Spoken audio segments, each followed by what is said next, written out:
All right, next up is another one of my personal favorites.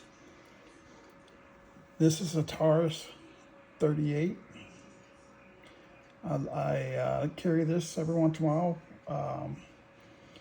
when I don't feel like carrying my Glock 43, but this is just as good a gun. It's light. It's easier to conceal if I need to. I live in an open carry state, so I don't have to worry about that. So yeah, that's one of my carry weapons.